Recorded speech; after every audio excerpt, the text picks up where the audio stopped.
Hello, and welcome to another lesson from Level Up Mathematics.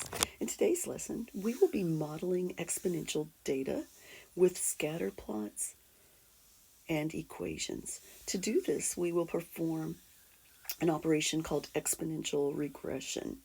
So let's look at example 1.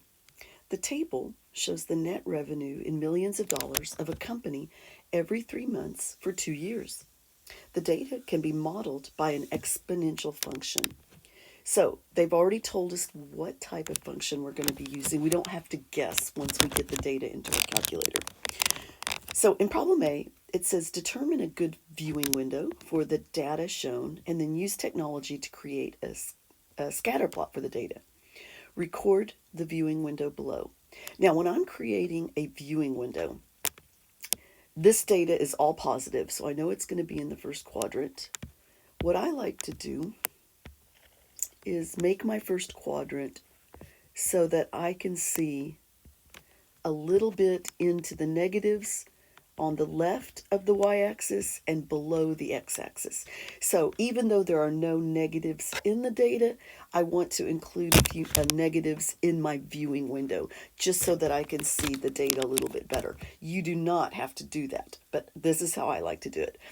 Everyone's answer could be potentially different on the viewing window, but you'll know you have your viewing window correct if you can see the the dots appear as you create your scatter plot. So on my x-axis, we have time in months, and it's going from 3 to 24. So I want to go into the negatives a little bit. So I'm going to say -3. And then maybe up to 30. So I want a little bit smaller and a little bit bigger than what's in the table itself, and I will go by 3s. Now on the y-axis, our smallest value of revenue is 274 million, but we'll just enter it as 274. And then our top is 1,548. So we've got a pretty big range of data here. So I'm going to say, I don't know,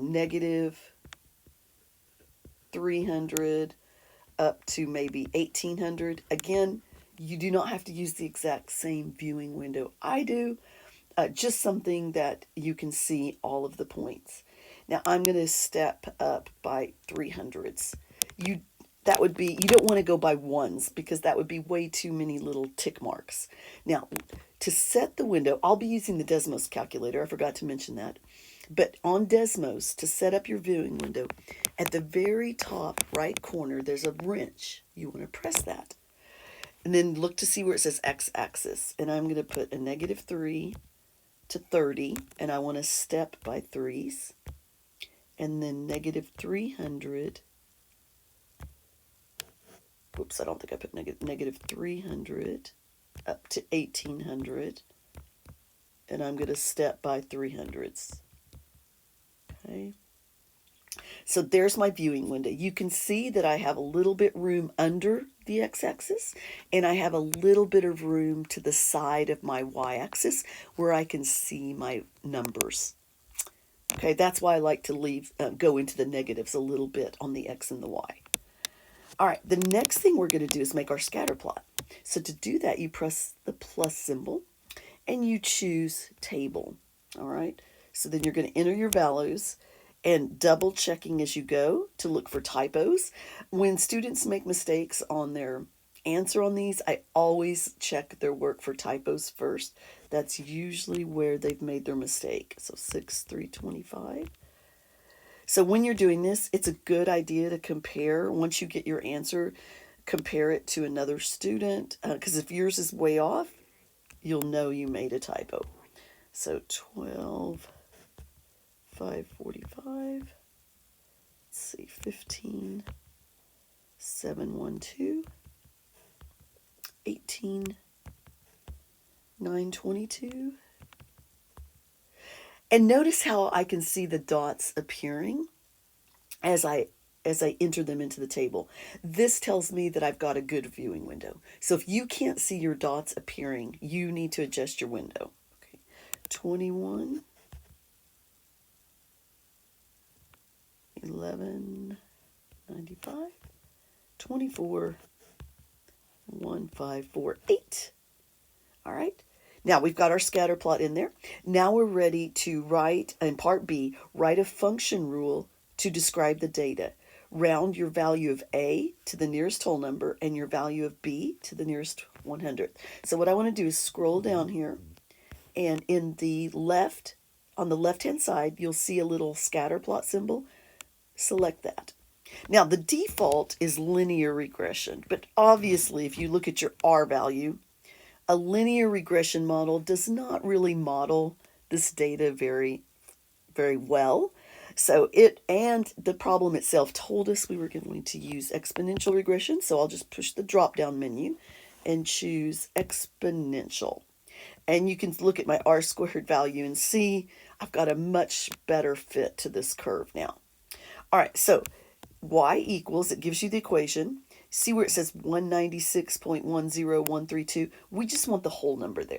So y equals 196 parenthesis, and then we're going to put our base. Now it told us to round our base to the nearest tenth. So I have 1.089. So that would round to 1.09 to the x power. All right. Problem C, what is the growth rate expressed as a percentage? Now, the growth rate comes from your base, 1.09. So our formula for the growth rate is 1 plus R equals 1.09. Now, it's 1 plus R because this data was growing. So I'll just subtract 1 from both sides to solve for R. And that would give me R equals 0.09. And they want us to express this as a percentage. So this would be 9%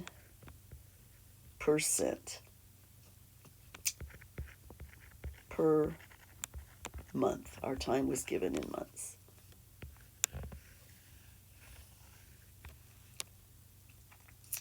All right, problem D. Use your equation to predict the revenue after 10 months. So months was time. So we know that this 10 is an x value. So they're wanting us to evaluate this function rule for x equals 10. So y equals 196 times 1.09 to the 10th power. So I'll come over here to my calculator. 196 parenthesis 1.09 parenthesis raised to the 10th power. So I'm going to say approximately 464 million.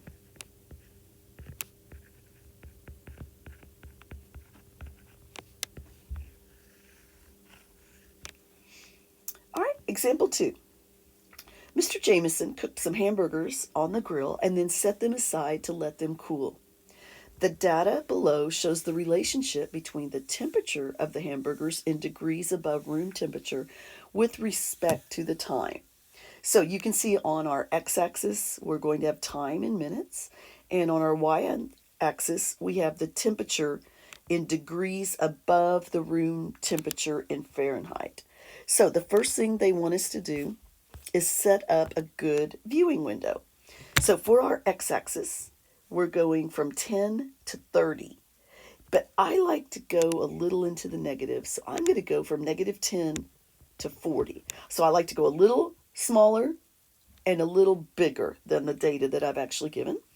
And I don't know, maybe I'll go by, say, tens. Okay. Now on the y-axis, our smallest temperature is 17. Our largest temperature is 61. Again, I want to go into the negatives here. So negative 10, maybe up to 70, and maybe go by tens again. All right. Now press the wrench, and we'll change our x-axis here. Negative 10 to 40. Negative 10 to 70. Oh, I want to step by tens on both of these. So change my step to tens. Okay. All right, that looks pretty nice. All right, now the next thing we'll do is make our scatter plot. So again, to make your scatter plot, you push the plus symbol and then select table. All right, so 10, 61, 14, 47, 20, 30. So I could see the dots appearing. 22, 26, 26, 21, 30, and 17. So this data is decreasing. It's an exponential decay function. All right. So when I want to write the formula for this, I'm going to come down here and I'm going to choose this little symbol, scatter plot symbol. Select that. Again, linear is the default, but that doesn't model the data very well. So I'm going to choose exponential. All right. All right, that model looks pretty good. And it says round the value of A to the nearest whole number and the value of B to the nearest 100th.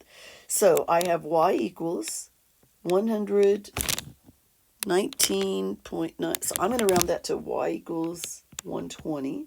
Whoops, right there. Y equals 120. And then my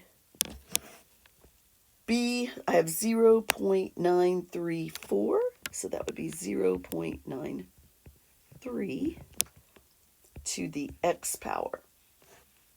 So there's our exponential function rule to describe this data.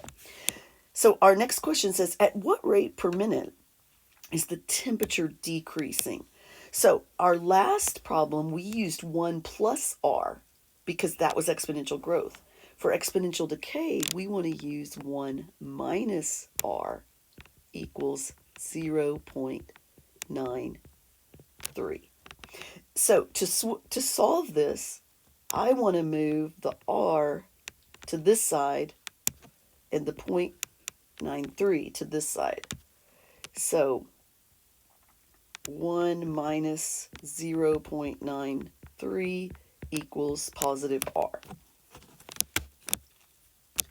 So 1 minus 0.93 gives me a rate of 0.07, and we want the percentage, so it's decreasing at a rate of 7% per minute.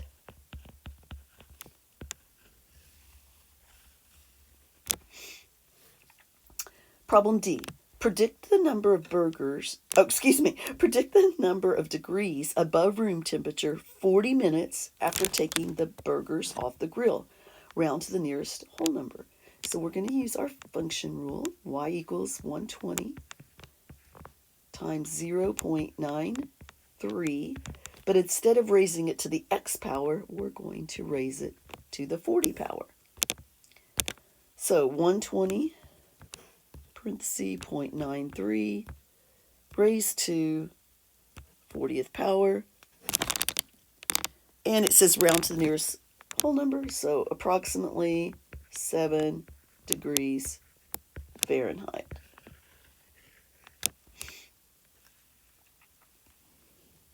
All right, example 3. A student drops a ball and measures the height of the ball while it is bouncing. The table shows the height of the ball in inches, y, after it has bounced x times. So what I'd like for you to do is pause the video and try this problem on your own. When you're done with parts A, B, C, and D, start the video again and check your answers. All right, welcome back. Let's see how you did. Okay, on this viewing window, again, please do not stress if you put a different viewing window than me. I'm going to use -1 to 5. I'm going to step by ones on the x-axis. For the y-axis, I'm going to start with -10 and go up to 80 and step by tens. Again, as long as you could see your points, your viewing window is fine. So I already have -10. I want to go to 80. I need to change that step to 1. All right, then I entered my scatter plot, 0, 71.6, 1, 43.2, 2, 25.9, 3, 15.6, and 4, 9.3. So again, we have another exponential decay function. Press the scatter plot button, select exponential from our drop down, and it says round the a to the nearest whole number. So that would be y equals 72 times, and the b 0.60, so 0.6 to the x power. So there's your function rule. Now this is exponential decay. So if they want to know at what rate is the height decreasing per bounce, I would say 1 minus r, because it's exponential decay, is equal to 0.6. And then to solve this, I want to move the negative r to the right side and move the 0.6 to the left side. So 1 minus 0.6 equals r. So this would be 0.4 equals positive r. So 40% per bounce.